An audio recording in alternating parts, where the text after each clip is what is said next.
just a couple of examples of how people can wrest the scriptures, twist the scriptures to suit their narrative, their doctrine of devils. The Truth in History people talking about Eve when she's tempted of Satan in the Garden of Eden. They say that it was a Pharisee that came to her. How does that work? They hadn't even had children at that stage. Yeah, it's about this attachment, isn't it, to the flesh and this relentless obsession with the flesh and glorifying the body and needing to be special. The me, believing, self-deception that the me is even real. Just a couple of messages here from David. Well, from God. You're already in the glorified body. It's a spiritual body, yeah, for sure. The glorified body is the body of Christ, with Jesus as our head, the Godhead. And then Proverbs 3:24, when thou liest down, thou shalt not be afraid. Yea, thou shalt lie down, and thy sleep shall be sweet. Oh, it's so lovely. Jeremiah 31:25, for I have satiated the weary soul, and I have replenished every sorrowful soul. And Jeremiah 31:26, upon this I waked and beheld, and my sleep was sweet unto me. These are comments in response to the video about a sound mind. Another message. Oh yeah, that's it. And then he also responded to the whole Adam and Eve, or Eve question. Where are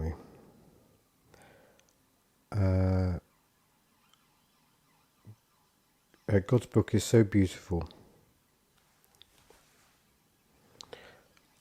When you read about Eve speaking to the serpent, you might see that she was arguing with herself, and that makes much more sense, doesn't it? Yeah? Of course it does. Convincing herself that it was okay to eat. When you're hungry, your body entices you to eat. When you see something you want, your eyes entice you to go get it. What's so beautiful is that God gave us a free gift, being born again in heaven. So we just live our life out here in faith, trusting that He is true, and He took care of everything already. It all worked out, and this is what it looks like. And when it's time, He will remove us from these bodies, and we won't die. Yeah. Just another wresting of the scriptures. Again, it's from the Truth in History people. What and others, what they can do, what they can do is go back to the Greek. Now, saying the Greek doesn't really mean anything, because you've got the Textus Receptus, which was what a lot of the King James Bible was based on.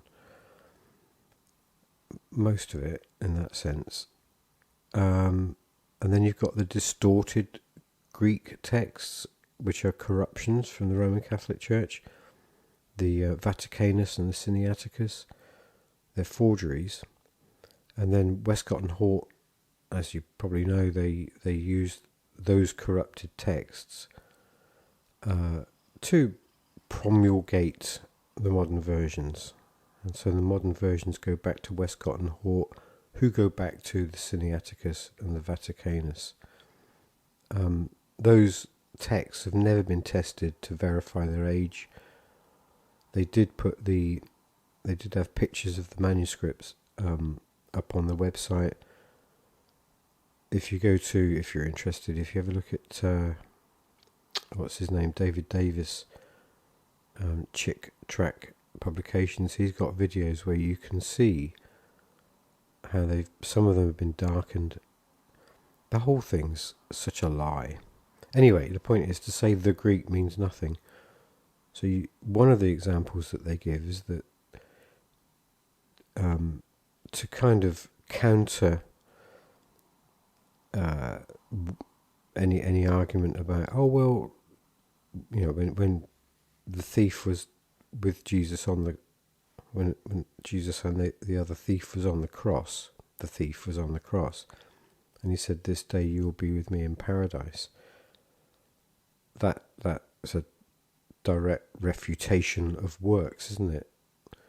Any form of works, because he wasn't able to perform any works. And they say, oh no, if you go to the Greek, paradise means hell. What are these people? It must be Satan, as with Eve, convincing people in their own heads, self-deception, and willing ignorance. There's none so blind as them that won't see. If you're not prepared to forsake the flesh, forsake the world, you will fight. You will fight to maintain the illusion, to maintain the deception. And it really is a kind of a Stockholm syndrome of, like in The Matrix, that film The Matrix, you will fight to uphold the oppressor. It's kind of baffling, isn't it, really? Anyway, where are we? What's this? 1 Timothy chapter 5. Rebuke not an elder, but entreat him as a father, and the younger men as brethren. So when people come out with this stuff, I guess one of the things this verse might be saying is, we approach people in love and in kindness and gentleness, which David did with me. Let me just say that. God did with me. David did with me. If somebody's going to batter you around the head with something, it's not going to work.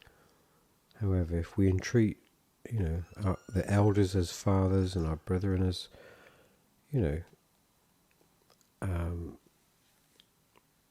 just love people and draw them lovingly from darkness and pull them out of the fire, and help people to see that Jesus Christ is the way, the truth and the life, and that God is a spirit and his name is Jesus. Okay, God bless.